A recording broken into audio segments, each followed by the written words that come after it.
Thank you, Vikram. So first of all, can you see my screen? There should be only one Yes, view. yes, Okay. yes, please. Okay. And this is actually not a big colloquium. It's an informal talk, playfully called as FRBs at the bottom. So these are the dimmest FRBs. But before I talk about FRBs, I thought I should take advantage of the fact I've been around a long time now and worked in several fields. So there's some analogies and historical lessons that can be applied to a fast-moving field like FRBs. Okay, so I'll start off with a few general remarks, then draw some parallels between FRBs and GRBs, and then go into the specific topic, which is FRBs at the end of the luminosity function. Okay, so general remarks is it still is amazing to me anyway, and I think Einstein said it the very best. You know, the most incomprehensible thing about the world is that it is comprehensible, that we can, here in astronomers, we can sit around in our rooms and telescopes and so on and observe and actually deduce something in the universe. And that stuff works. I still find it amazing that we have actually been able to measure the 7 basic parameters of the universe, the size, the age, the composition in a gross way. It's amazing. I have 3 heroes of the last century in astronomy. And one of them was in Pasadena, Fritz Zwicky. And in my mind, he really was a truly original and creative astronomer who spanned theory, instrumentation, observation, and hard to imagine someone with that sort of breadth of ability to do things. So he was hired as a theorist and what you might call modern astrophysicist when Caltech received funding to start the 200-inch project. So about 19 in the late 20s, 1920s. But over time he became an observer. He said, I'll quote him, "I soon became convinced that all the theorizing would be empty brain exercise and therefore waste of time unless one first ascertained what the population of the universe really consists of." I think Zwicky made, I would say, a rather remarkable deduction, which is the universe is much richer than our imagination. And in fact, he came up with a scheme by which, since we lack imagination, how to go and find the phase space, explore the phase space of the universe. Now, more whimsically, it's a slight adaptation from Mark Twain. There's something fascinating about theoretical astrophysicists. Some of them get such wholesale returns of conjecture out of such a trifle investment of fact. And you can see where this is going, that I would say there's, in modern astronomy, there's too much reliance on theory. Now there's sound theory. So for example, we have the cosmic background radiation, and there's some very detailed models. But the basic physics is in some sense very simple and understood. You have electrons, you have photons, photons scatter of electrons and protons are pulled by gravity, and that's it. Of course, there's tremendously very hard, modeling and really precise thinking that has to go into converting the fluctuations you see in the microwave background into the physical parameters that describe all these this phenomena. So I'm not talking about that kind of theory. That is what I call as conventional theory. The theory I'm talking of is what I call a speculative theory. And I believe that we become a bit too oriented to speculative theory. Okay, so let me now use, why am I saying this? Because FRBs FRBs are really fascinating. They came in from nowhere, and they're so bright, and they're cosmological, all sorts of like really exotic. I mean, they stress the imagination. Okay, I would say if you'd asked an astronomer, even the best astronomer on this planet, 15 years ago, do you think there could be Millijansky bursts coming from Redshift 1 at 1 gigahertz? I don't think any one of them would have said yes to that answer. In the same way, GRBs, when they burst upon the scene in the late 60s, they too were very fascinating. So a couple of years ago, at the request of Nature, I wrote a commentary. It's a fairly long article. It's called From Gamma Ray Bursts to Fast Radio Bursts. And so the abstract was the field of gamma ray burst astronomy arguably went through 3 decades of growing pains before reaching maturity. What development lessons can be learned for the adolescent field of fast radio burst astronomy? Now, gamma ray bursts, though discovered through the end of 60s, the big revolution happened with the discovery of the so-called afterglow phenomena. That is, the burst itself may last a few seconds at gamma ray wavelengths, but if you got onto it pretty quickly and observed at long wavelengths, X-ray, optical, and radio, then depending on which band it is, you could see longer lived emission for days in the X-ray, weeks in the optical, and months in the radio. That's called afterglow. And that changed the scene completely because gamma ray bursts could be localized. Okay, so so this subject was like a mysterious subject for 30 years.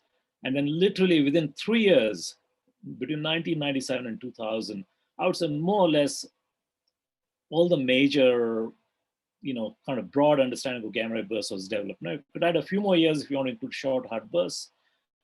But let's say certainly I would say within a 10-year period, that subject actually was broadly understood.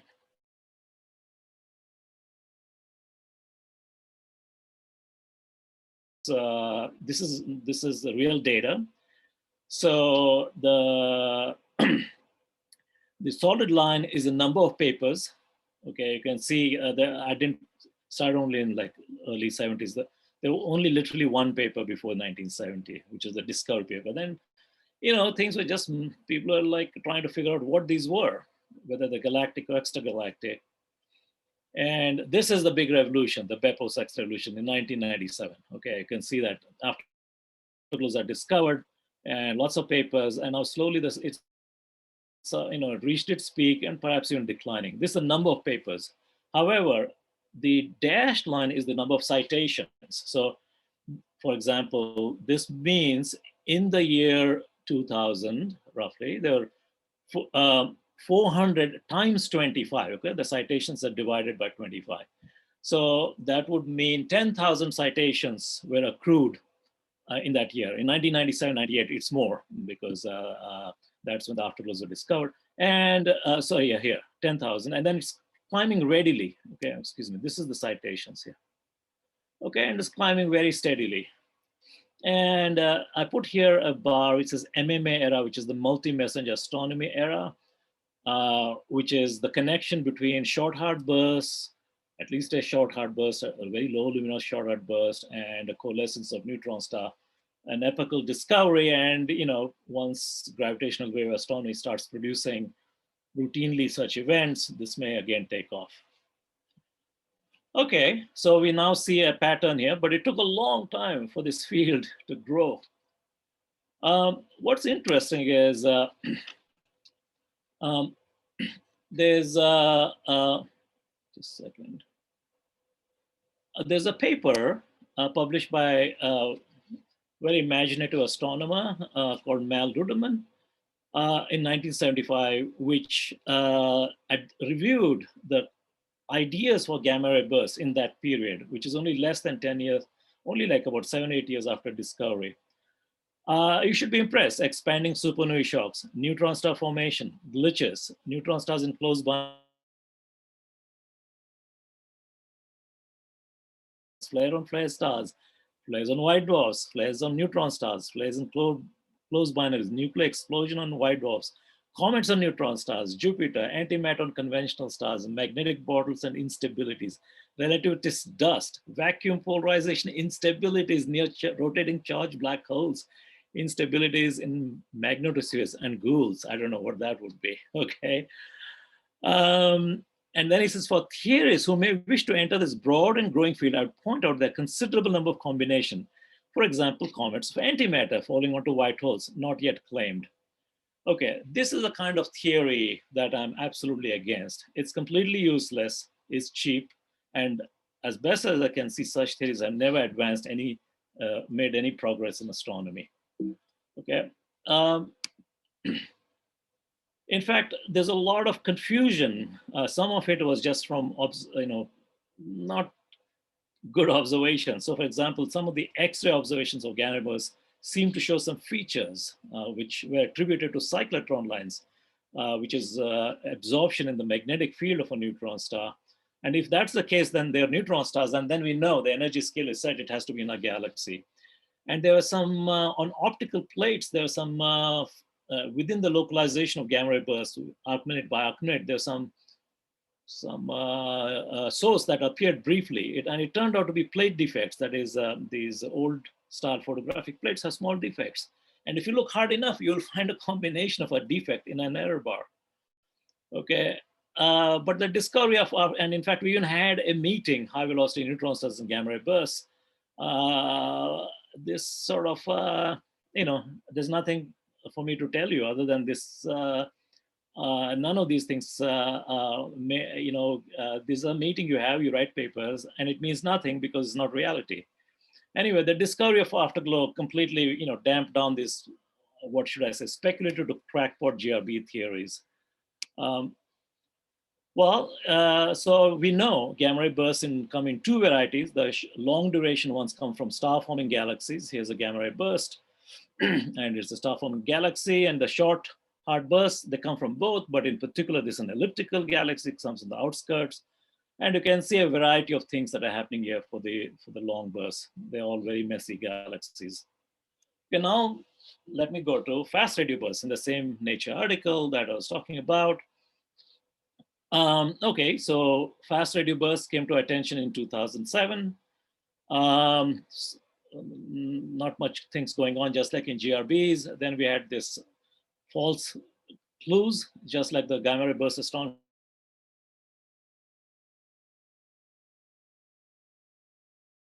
Wave oven in the cafeteria of the park's radio observatory. And then a clutch of these bursts were discovered, and that got everyone serious, and it started taking off. The first repeaters found at Arecibo, first redshift in 2017, and it's taking off. So again, here you have the number of papers, and here's the citations. And you can see there's a very large difference in the rate of progress of fast radio bursts. The first decade, fast radio bursts are already on the same scale here, 400 citations. Okay, the number of papers may be, yeah, in fact, it's not too bad. It's almost like gamma ray bursts. So astronomers have got good. We took 30 years to reach a point in GRBs, and we took less than 10 years to do the same in fast radio bursts. Okay, that shows excellent progress. Okay, clearly there's faster progress. Unfortunately, some things have remained the same. There's in fact a Wikipedia or a wiki that's maintained, I'm sure by people who mean well, and it's called the FRB Theory Wiki. And I really don't want to go in detail on that, because just like Rudimant's thing, you have all these combinations. Okay, you take black holes, neutron star, white dwarfs, white holes, wormholes, matter, antimatter, magnetic field, rapid rotation, okay, string theory, whatever. And then you have a matrix. On one axis are all these objects, the other axis you make the same one. Then you start writing papers on any element in this matrix, okay, including the diagonal, black hole versus black hole. I frankly don't understand the point of this sort of exercise. the heaviest gun, which fires a lot of bullets, is called a Browning heavy machine gun. Okay, but if you want to have an objective, I think you should shoot one and win. And using a machine gun and spewing out 400 bullets a minute or something, and then hoping you'll hit something, doesn't seem to me neither elegant nor useful. Okay, with that sort of a general remark about our state of field, I'll now go into FRBs. Okay, so the specific project that I got interested about 2017 in FRBs was are FRB, are they galactic FRBs? So let me explain that in a minute. So what we have here is a plot of sort of like an HR diagram for FRBs. On the x-axis is the duration in seconds. So this is a nanosecond, microsecond, millisecond, 1 second, 15 minutes, 10th of a day, 100 years, okay? And on the y-axis is the luminosity, just assuming it's isotropic. Okay, so what we have are, first of all, as many students or all students in radio astronomy know, the radio emission mechanism comes in two broad flavors, incoherent and coherent. Incoherent is when you have a bunch of electrons that doing their own radiation, okay? So for example, the incandescent lamp, the electrons are heated in the lamp, in the wire, and each electron, in effect, does a local, shall I say, Bremsstrahlung against the ions, and but they're not coordinated, okay? And that is in fact what you have for stars, accreting sources, and some AGN. But if you go to pulsars, then the brightness temperature, which is shown here by the sloping line. So this sloping line right here, this is a famous line, is 10 to the 12 Kelvin, divides incoherent from coherent. So if you go to pulsars, you have something like 10 to the 32 Kelvin, and you can show very easily, you can't have incoherent process because the same electrons, while they're radiating through magnetic Bremsstrahlung, they could also be Compton scattering other radio photons, and that turns out to be an incredibly strong cooling process. So that's why you have this limit. Now, some of these things like AGN, they're actually incoherent, but they seem to show a bit of excess, okay, or 10 to the 12, and that's because it's an illusion due to relativistic motion. So let's ignore that, but we know that it's not incoherent, it's not coherent. So let's focus here. Here's the ordinary pulsars, and then you have this giant radio pulsars. So if you look at the Crab pulsar on 1937 plus 21, once in a while you get a burst which is extremely sharp, maybe a microsecond, and extremely bright. So its brightness temperature would be like 10 to the, 10 to the 32 Kelvin, okay? 10 to the 24, is this 10 to the 24? 10 to the 32, and this will be 10 to the 36, okay? So they're here, okay? Now, these FRBs have the extragalactic, and they also have high brightness temperature. But then you look at this figure and you wonder, okay, you have these ordinary pulsars here. Then once in a while you get giant radio pulsars. Then there you have the cosmological FRBs here. Is it possible there's stuff in between? Okay, and if so, the only way you can find something like this has to be in our own galaxy. Okay, so the lowest luminosity here, let's say 10 to the 31 ergs per second per hertz, that's the radio luminosity of this FRB at the bottom here. If it happened at 10 kiloparsecs, it would be a 7 million Jansky millisecond burst. I have to explain to you the units used in FRB field is the peak flux times the duration of the flux. Okay, it's a fluence that's usually quoted. So it is flux times time, okay. So this will be 7 million Jansky millisecond. That means, let's say it lasts only 1 millisecond for simplicity. It'll be 7 million Jansky at peak. This is actually very easily detected with a dipole. But in order for this phenomenon to exist, you should then assume that the FRBs you're seeing at extragalactic and cosmological distances, you're not seeing, there's a tail here of low luminosity, which you're not seeing because it's too far away. And you need to extrapolate this to by a factor of, couple of orders of magnitude. And then also, then you have, at the same time, you have to say the rate goes up, but that is not unreasonable, because usually in any phenomena, the bright bursts are rare, and the dimmer the burst, the more frequent. Just like the giant radio pulses, the pulsar is pulsing away like the crab every 33 milliseconds. But if you wait for 10 to the 6, 10 to the 7 seconds, you can get an extraordinarily bright burst. Okay, so that's very common in any of these phenomena, that the brightest are rare, but as you go into the luminosity function, as you go to dimmer bursts, the rate goes up. So if such dim bursts exist, the rate would be high, and this would be detectable in our own galaxy. So in 2017, I'd been, still a director of the Caltech Optical Observatories, which is a pretty big job because it's Palomar and Keck, and we also are heavily involved in TMT. But that was, so I was in my 12th year, and I said, okay, it's some point I should step down. And I wanted to come back to radio astronomy because I began my career in radio astronomy, and I like that field very much. So FRBs was at that point, and still is, a very big game. The Australians had a huge facility called ASCAP, not specifically built for FRBs, but of course that was a big new thing that came along. So we are looking for hundreds of millions of dollars facilities. Then the Canadians were building CHIME, okay, the Dutch LOFAR. Then there's a smaller effort in Australia called at Molonglo, and of course Arecibo. So there's, in this sort of, one of the things that for a young person I would tell you is that you have to always be very strategic, okay? And I've made a point, I really don't like to work in a field that's very popular, because if you want to work in a field that's popular, you have to be pretty smart, and you have to work very hard. And I don't think I'm smart, and it's not like I don't like to work hard. I just like to do other things too, read widely and think about things.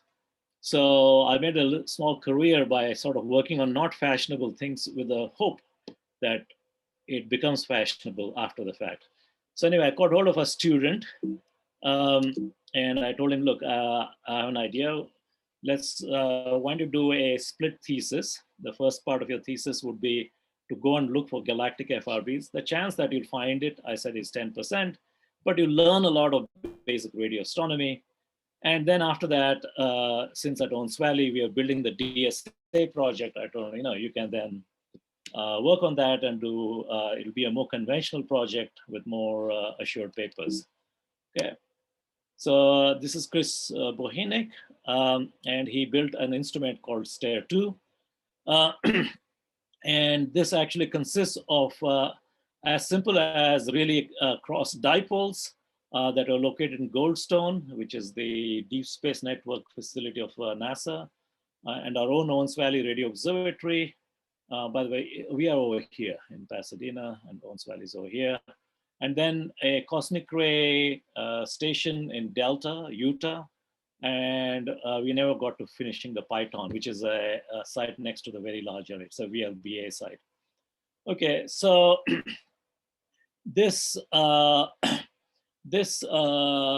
the point of an array like this is for triangulation. There are two reasons. One is when you're looking for, this is a dipole, so you can see the whole sky, or several steradians of the sky looking up. But a dipole also means you have no protection. Any radio frequency interference, RFI, you would see it. But if you have a station here, and here, which are separated by hundreds of miles, okay, then the light travel time, for example, with Owens Valley and Delta is 1.8 milliseconds. Between Owens Valley and Goldstone is about 0.9 milliseconds, okay? So you won't see the burst at the same time. In fact, if there's something local in Delta, you'll see that, but you won't see in these two. The only time you'll see all three, or almost always, is if there's, let's say, a burst coming from far away, it comes here, it hits Delta first, then Owens Valley, and then Goldstone, then Owens Valley. And in fact, by looking at the arrival time differences, you can triangulate this. So not only is it good for radio frequency rejection, but it's also needed for localization. Okay, so this is what it looks like. This is one of our stations. And in the background is the 70-meter DSN antenna at Goldstone near Barstow. Then there are the smaller antennas of the Deep Space Network.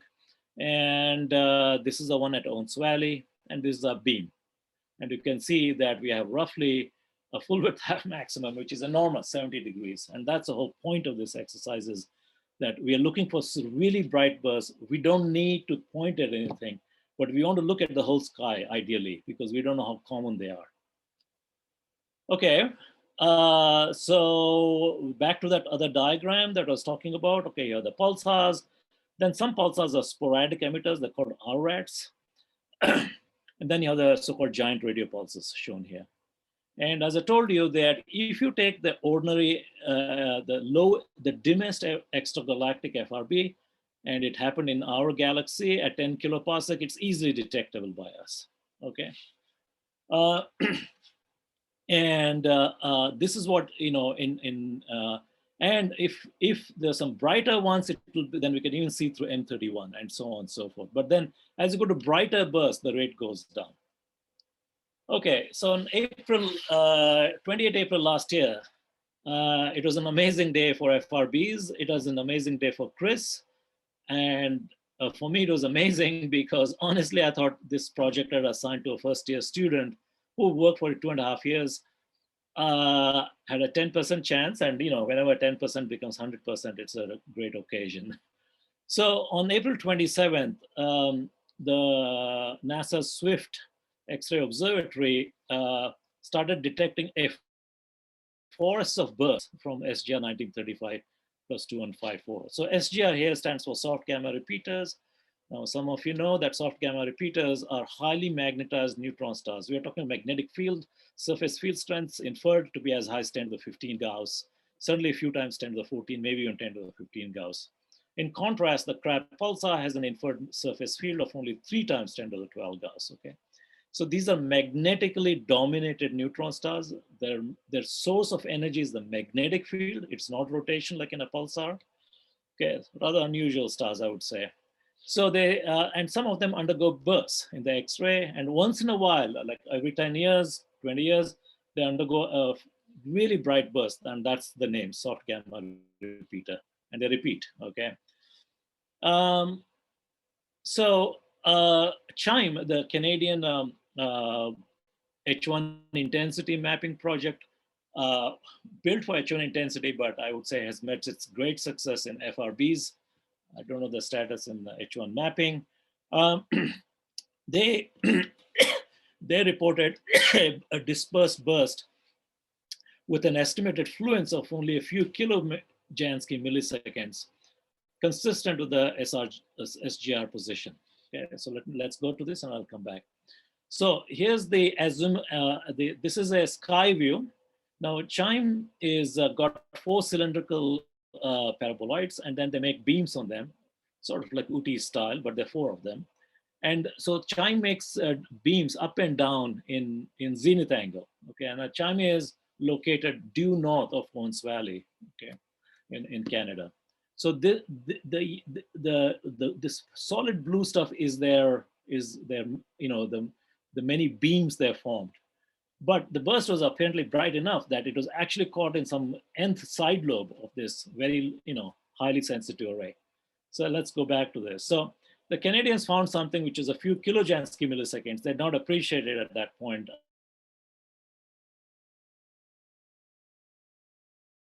To make corrections which of such big, so distant side lobes. Errors, you know, it's, and anyway, so spurred by that, we looked. Chris usually looks at the Stair 2 data once a day. He looked at it right away, and we found a 1.5 megajansky burst. We didn't need any corrections because, as you can see here, this is our field of view, and the burst was over here. Okay, so let's come back to this. So we immediately, noting the flux, we immediately suggested in the natal that this was so bright that, in fact, this is exactly what a galactic FRB, an extragalactic FRB would look like if it happened in a galaxy. So we propose that FRBs, in fact, arise from radio emission, bright radio emission from magnetars. This bright radio emission was coincident with, in the X-ray, specifically a somewhat hard X-ray burst, but I won't be dwelling on that much right now. Okay, so remember I told you with our stations, we can in fact localize. So this is our own localization. Of course, it's pretty bad. It's 310 degrees here, 285, and 5 degrees and 25. So this is a pretty big localization. I know there's only so much blood you can squeeze out of a stone. So that is our localization. And that is the chime localization, I believe. And then right in the center is another localization from FAST. So a day later or so, I think, the Chinese air receiver called FAST, they detected a very faint burst, like sub-millijansky burst from this FRB, and that's their beam, which is extremely tiny, okay, maybe in like arc-minute or something. And then the X-ray coincidence establishes a connection between the pulse between X-ray and radio. Okay, so if you have any questions, just raise your hand or feel free to interrupt or send a note to Vikram and he can ask me. Okay. So what we can now do is we can say, now that we've seen one such burst, okay, you'll say, how do you do statistics with one? Not to worry, astronomers are excellent at that. So we can compute the luminosity function. The slope is from the brighter burst, and then we add this. And so we basically can tell that the luminosity function keeps rising. That means as you go to fainter and fainter bursts, less luminous, there's just more and more of them. Now, whether this goes as fluence to the -2 or flatter or steeper makes a big difference. And right now it's sort of hanging in there. Okay, it's consistent with -2, which means that we have not yet seen a break. Okay, now you can see in the same diagram, here's SGR. And if brighter bursts are routinely seen, we should be able to see in M31, which we haven't. And now there's a burst, I think, I forget, M82 or something, some other nearby galaxy that has been seen in the vicinity through ASCAP, but not fully localized yet, but consistent with that origin. Okay, so it's some kind of a dramatic as well as a theory friend of mine said, disappointing way, you can now say, a good fraction of FRBs, maybe all of them, come from magnetars. Now, if you want to say all of them, that's a very tough thing, okay? Because that would require you to simply say nature doesn't know how to make these things in other ways, and that is usually a bad idea. It turns out anytime nature makes some phenomena, apparently seemingly the same phenomena, there are multiple origins, okay? Okay, so, but it's very clear that at least one major origin has been now unearthed, and namely FRBs could largely, certainly, largely come from magnetars. Okay, well, in the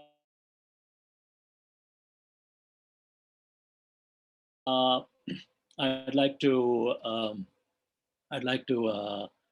say, okay, well, what next? What next in this field? This is something a lot of people are asking. Okay, so first, let me give you a theology-free summary of FRBs. First of all, they're extragalactic, and many of them cosmological. When I say extragalactic, I mean, let's say redshift 0.1, 100 megaparsecs, something like that, or 0.01, 0.02, 0.1. Cosmological is redshift 1. So they are cosmological, no one is doubting that. Leaving aside this one galactic one, if some FRBs are repeaters. The first one that was seen at Arecibo, it seemed to be embedded in a synchrotron nebula, maybe a Pleiadion, but this doesn't appear to be universal at all. The other repeaters that have been found, and they don't have bright radio emission that they immersed in. And so, and that's another one where as soon as the first one was found with radio emission, there are a whole bunch of theories. Everyone was they're sort of like, I would say that's sort of an inexpensive paper to say, yeah, FRBs come from very active neutron stars and it exploded, left a remnant and so on. I mean, you should not be proposing theories based on one. And especially if you've written a paper and then it turns out none of the other repeaters have such a playerion. I mean, if I'd done a thing like that, I'd feel terrible for wasting my own time, apart from newsprint. I would say the simplest assumption is that all FRBs are repeaters. There are no one-shot FRBs, and there's a huge wide distribution of waiting times. Okay, that's the same case with the giant radio pulses. Not all pulsars have giant radio pulses that are immediately seen, but if you wait long enough, I suspect that they'll be seen in all pulsars. Shri, we have one hand raised. I think Gopu has some question or something. Yeah. Hi, Shri. So this is about the association. I mean, the soft gamma ray repeater. So it is essentially because of the fast observation that you can confirm indeed that this is associated with the SGR, right? Well, the fast nails it down to 1 arc minute. Exactly. So, for example, because of the chime needs corrections and all that, it can still be something in the background. Yeah. So if you just go by radio, the best position is chime, okay, which is 1 arc minute. And then if you look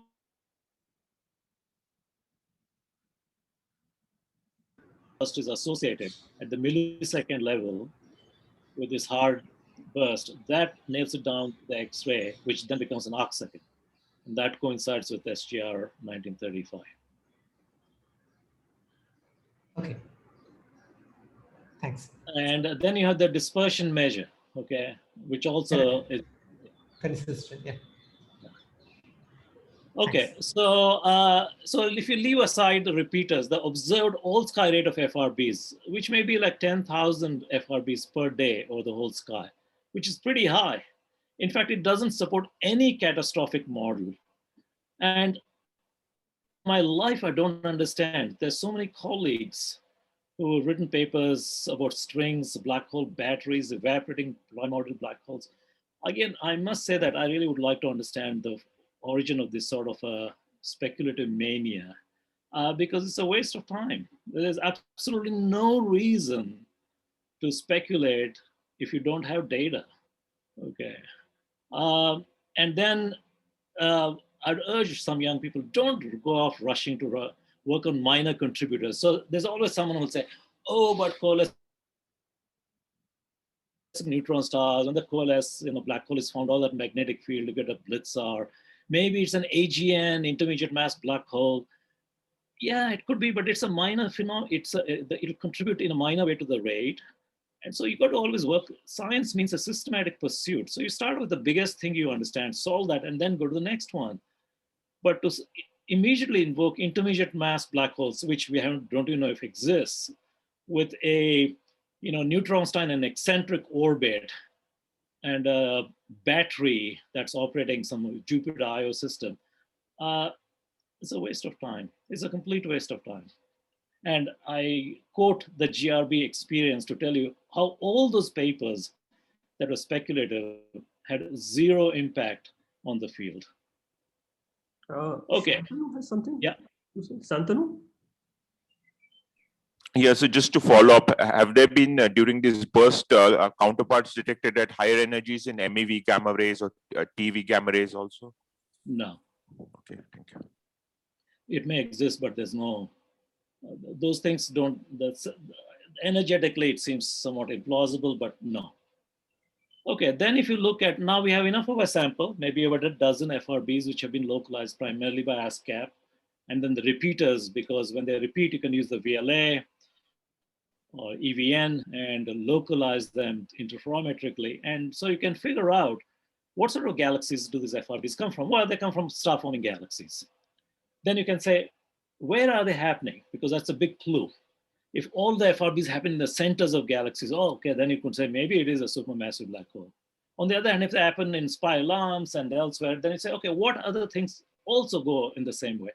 And those are called as core collapse supernovae. So the simplest idea is FRBs come from core collapse or stars which give rise to core collapse supernovae. Okay, that means massive stars.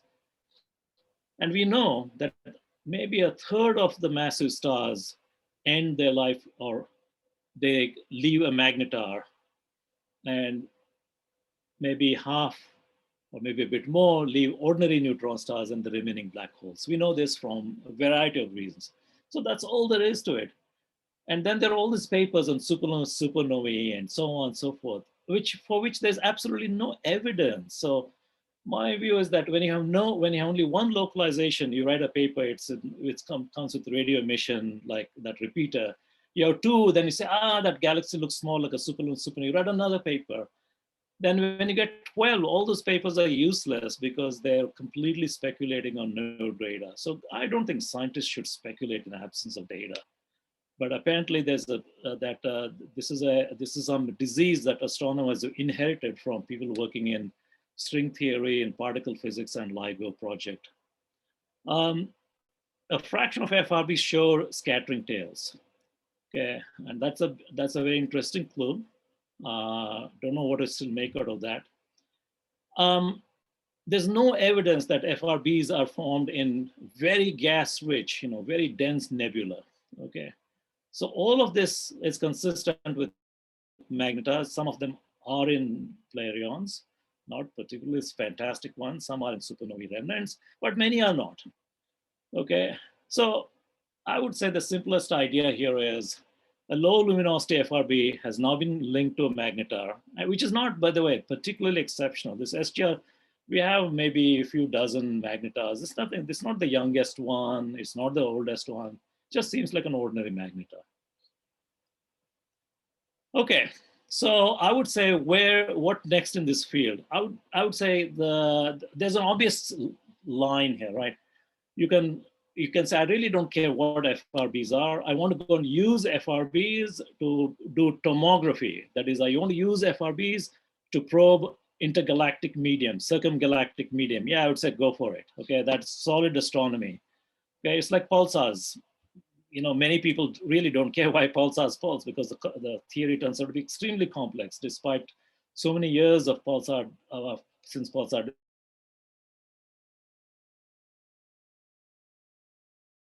And no more, 67, 30, 20, no, approaching 60.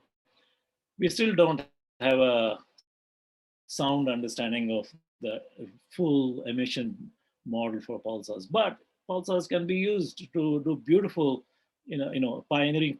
You can use pulsars as a way to look at long wavelength gravitational waves, so all sorts of things. You don't need to know why pulsar is pulsing or how it pulses.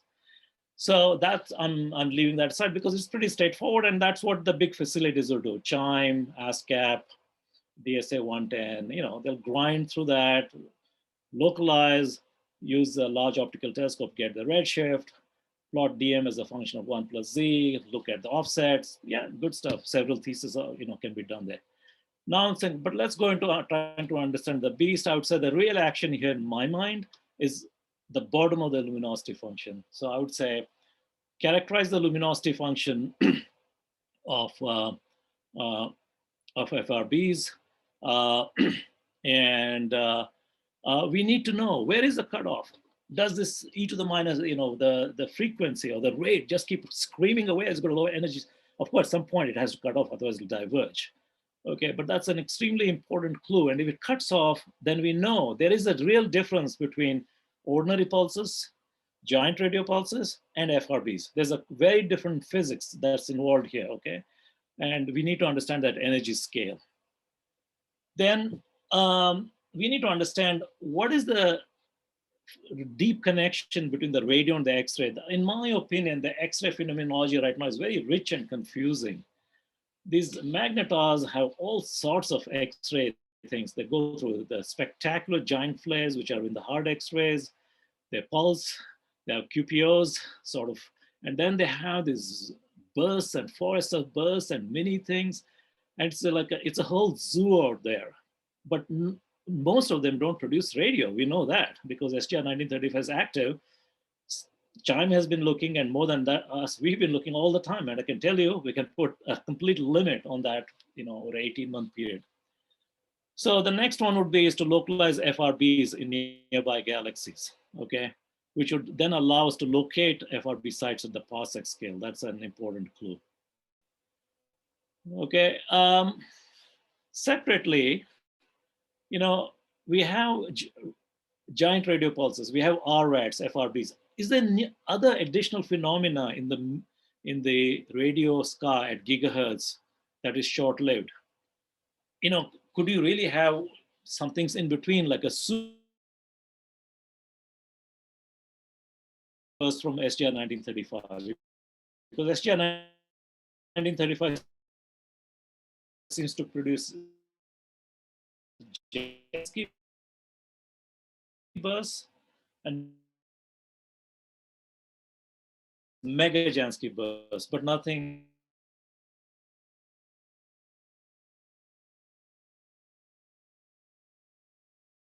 and then a few which seem to be landscape. So we need to know how well that is populated. Anyway, why from the perspective of has motivated a project which is a successor to STARE 2, which we call as GREx, for Galactic Radio Explorer. And for that, study galaxies in local groups. Well, we can take existing whatever telescopes we have at 20 meter here and there, okay, and just keep staring. Take a telescope which is not been used very well, refurbish it, 20-meter telescope, point to M31. Okay, and then when it sets, point to some other nearby galaxy. That's it. And you may luck out. It's a 10% chance. And a student would benefit because the student will actually learn some real radio astronomy and technical skills. If FRBs are, since they seem to come from magnetars should be most abundant in so-called starburst galaxies, which will be very rich in interstellar medium. So there we have to go to higher frequencies. So even a 10-meter antenna working at 30 gigahertz, staring at a nearby starburst would be very well suited to this project. Okay, so the clock seems to have disappeared. Vikram, how many minutes? I see it now. Okay. Okay, so the GREx project has been benefited from the DSA project, okay, of which Vikram Ravi, many of you at RRI know who he is, Greg Hallinan, they're leading this project. And it consists, in fact, the prototype was 10 small telescopes that are 5 meters in size, and it was used to localize an FRB and located to an FRB at redshift of 0.66 to a perfectly ordinary galaxy, just like the Milky Way. Okay, so the DSA 110 is to expand that to 110 antennas. So it'll be a dense core here of about 95 antennas, 5 meters across, and extended outrigger for localization.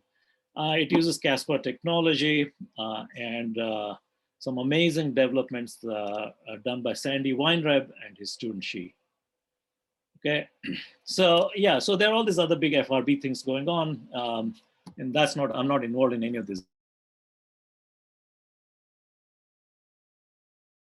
Explorer, the idea is to, in phase 1, we want to put these stations, the next generation of STARE 2 stations, not only at the existing places, but also one in Nevada, of course, at the VLA, in Texas. It's a very low population density here, and also in Minneapolis. So this gives us transcontinental baselines, okay?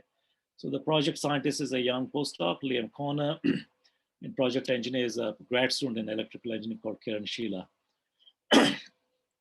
And we are using their better feeds, these quadrige feeds that allow us basically to get a factor of 2, a good octave with wide response. And an amazing breakthrough was achieved by Sandy Weinreb, where the low noise amplifiers, which is critical in giving the sensitivity. Normally, if you go to like any respectable facility of VLA, they're cryogenically cooled, but these LNAs, Sandy and his students have posted work, they actually give you room temperature performance. And if you cool it slightly, just using Peltier thermoelectric cooler, and all you do is just cool that small transistor, you can get to receiver temperatures below 10 Kelvin. Isn't that amazing? Oh, this whole wide band. Okay. So if you want to see these galactic FRBs, as well as yet to be discovered some millisecond unknown phenomena, then you want to cover the whole sky. So if you build this FRB array in the so-called the US one, then we can see only when the FRB is sort of over the US. So we've been talking to Shri, and the idea is to build an Indian array starting at maybe Uti, GMRT in some place in Madhya Pradesh. Okay, then it can see over India. So we want to have, ideally we want to have a cluster of 3 dipoles in each of the countries which I want to host them, and have 6 in the northern hemisphere and 6 in the south. So we have, we are looking at the sky all the time. So in phase 2, we've been discussing with people in Europe, and of course Shriyash, and of course our friends in Australia. So so remember that each of these is 70 degrees, but by the time you get to Minnesota, you already have a different local zenith. So they're like a few, at most you're looking at like a steradian here, steradian here, steradian here, steradian here. So if you have 12 of them, then we'll be seeing all of them at all the time. So this is our idea, where we've developed clusters, North American, the Indian one, Australian one for phase 2. So I think this would be a good point to end, and I'll take questions. Okay, let's thank Professor Shri for such a nice talk. People can ask the question, either they can type or raise the hand or ask directly.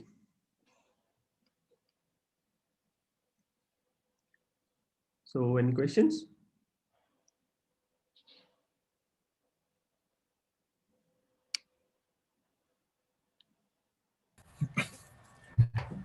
This is Prabhu. Shri Kulkarni, what is the timeline you have anticipated for this project that you're talking about? About 2 years. Starting now, I mean, or when is it? The development, some of these things are already happening. The Quadridge feed and all is being developed for the DSA 110 project. The LNA work is done. The main issue there is the 3-stage Peltier cooling. We haven't really sorted that out. I mean, the standard idea would be is if you put it in, if we seal it up, then it's fine, but that doesn't seem like a good solution to me. There's a company, Princeton Imaging, they sell what they call, vacuum seals that last a lifetime, but we've been using some of their CCDs, and I can tell you they didn't last a lifetime. Every 2 or 3 years, it has to be pumped again, and that's not a very good idea for these sun array like this with so widespread around the world. So that's, I would say, a big technical issue which we haven't done any serious work. Otherwise, just a question of getting the money. So what's the, sorry, if I'm allowed to ask one more connected question, is the Peltier cooling scheme has been expected to work across different, terrain and ambient conditions? No, Peltier's cooling it's just thermoelectric, that works. The main thing is we have to find a way to, without having a vacuum, which we don't want a vacuum, and we want to have no condensation. Okay, now any site will always have humidity. If not on a given day, it's certainly within the year. So we have not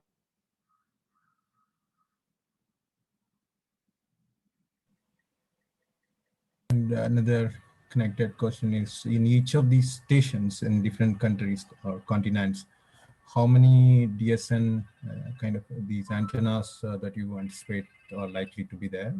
We want to put 3. Ideally, we want a cluster of 3. So let's say in India, it would be something like, which Shreyas will be discussing. One would be at Uti, one at GMRT, and the one, some cosmic ray station he has in mind in Madhya Pradesh, I think.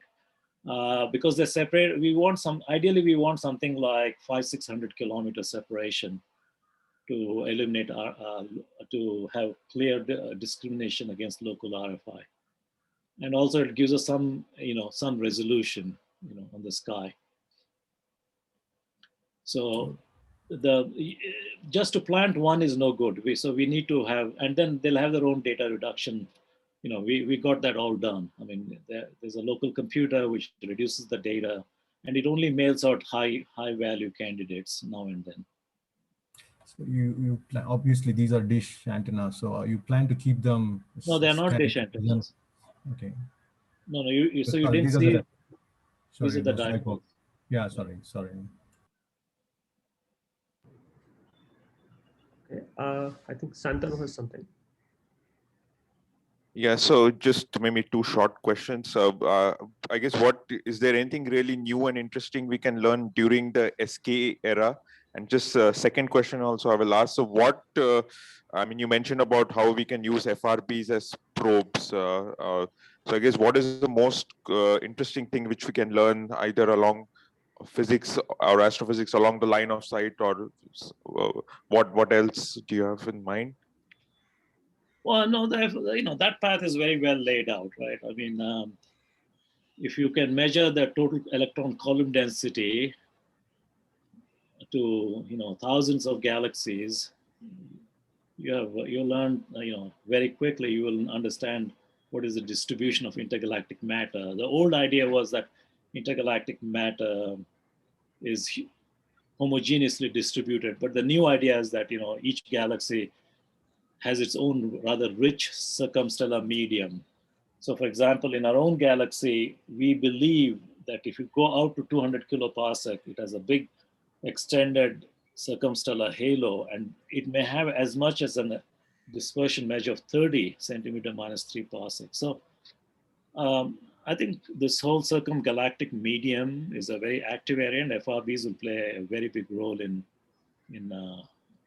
mapping out the distribution of electrons and therefore of baryons. I mean, you may please remember that most of the matter in the universe is in the form of hot plasma between galaxies, which we don't know directly.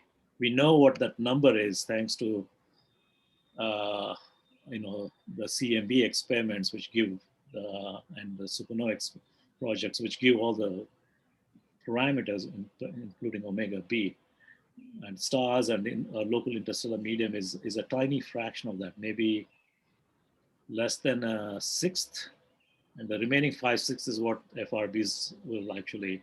So, so it's pretty straightforward. Build an array, localize FRBs, get redshift of host galaxy, and grind away for 10 years. I mean, that's sort of what normal astronomy consists of. And we can sit around and write papers if you want on what else we can do, but there's no point writing papers like that. It's best to go and do it. Okay. Gopu has raised the hand.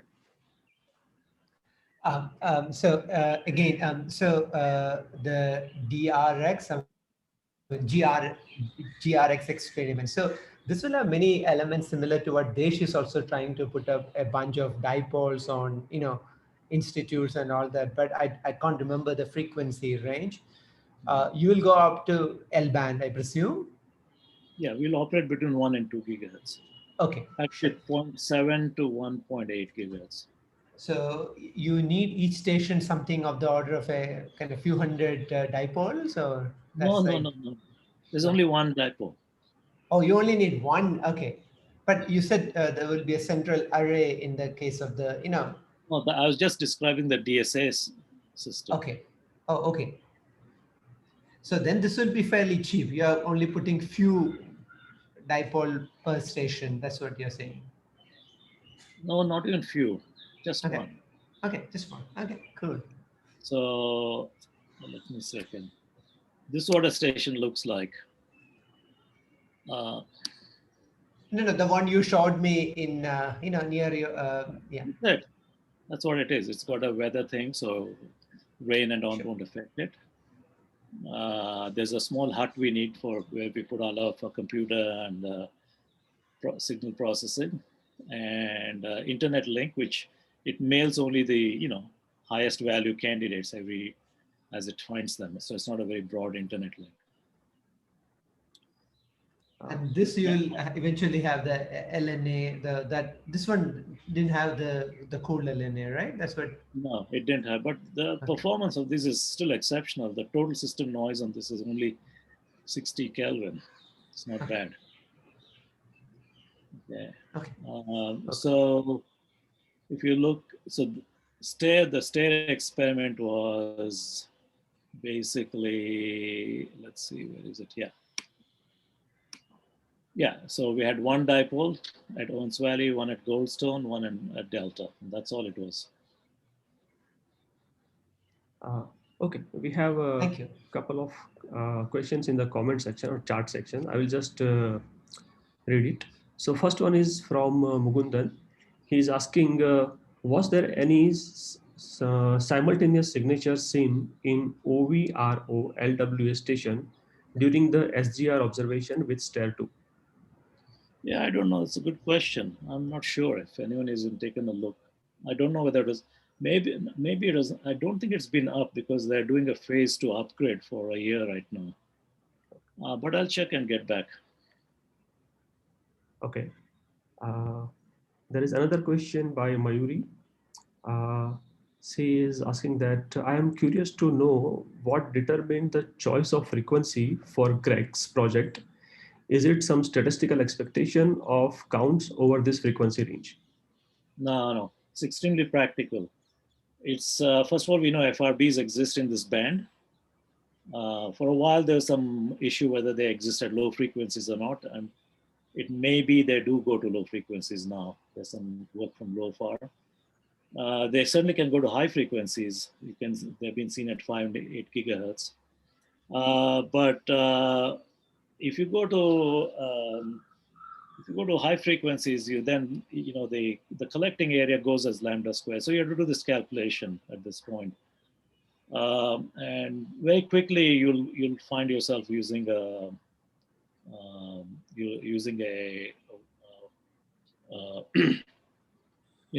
3 or 4 meter dish. Okay, and then it's a money sink because now you need the cool and also these LNAs, this room temperature performance or the mild cooling with Peltier cooling. We don't understand this.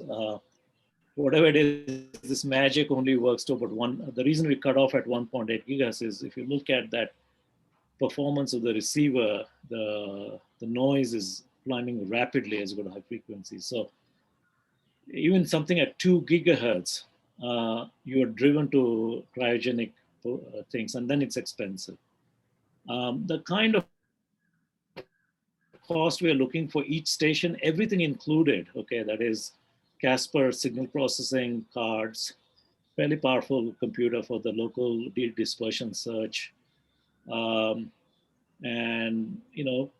rather nicely machined these Quadridge and the fiber optics, all this. We are looking at maybe no more than $10,000, and even thinking maybe 8,000. Okay, because we want to have 12 times 3, 36 of them right around the world, and that work with no moving parts, which is why we don't want cryogenics. And the thing you drop and it'll just work for the rest of your life, that sort of stuff. So it's not very practical to go to high frequencies. Okay, I think just the last two quick things. So I think Santanu wants to know that how would SKA contribute to this field? He means in general the field of FRBs. Okay, well, I guess you don't know me, the person who asked this question. I'm like the ultimate anarchist. I'm the ultimate against big project guy, and my answer is I don't care. And in fact, I want to do all the fun things before SKA happens. These big projects, they're billion-dollar things. They'll go and do things. It's there's nothing to, in a somewhat predictable fashion. So I don't want, they're like, having said that, I can tell you that they're like literally thick books have been written on what SKA can do. And it's these large projects we do because that's the only way to do certain things. If you want to do large surveys, go very deep, high redshift, and so on. But once you build a large telescope, the astronomers don't have much of a role. It's a machine that does most of this. So someone like me will have no new original idea for something like SK or whatever. They have all been written down in these massive books on SK. There's in fact, I think 2 or 3 volumes that really are like really heavy. Okay, one last quick thing. Nayantara wants to know that will the data become publicly available? Yeah, so Chris, he's talking of, who did he talk to? Yeah, we're trying to find someone who's willing to host this because by nature, I'm not much into any of this archiving and so on. I'm done with this project. And again, for those who know me, when I finish a project, my thing is I throw everything away, the tapes, the notebooks and all, because it frees up my mind. So Chris is finishing up his thesis, then he's going to industry, and he asked me, what should I do with the data? I said, find someone who wants to use it. Otherwise, don't, that's your problem. I'm not. So I think he's trying to find someone who hosts the data. And it turns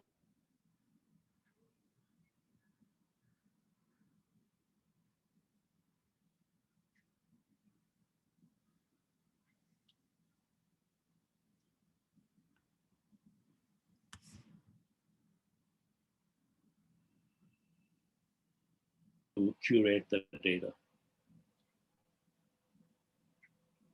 Okay.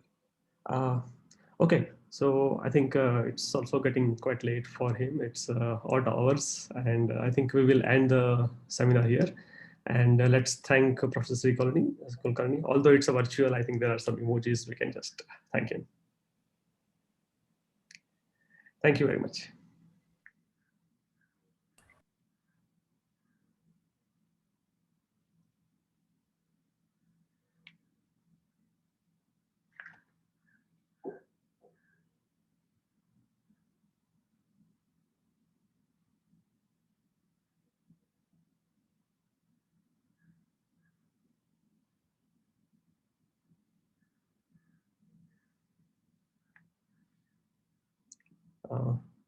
Hello, Ranjan. Yeah, Vikram. Shall we end it? Yeah, sure. I think I was just waiting for you to end it. Okay. So I think the recording should be fine, right? Yeah. Okay, I'll end it then.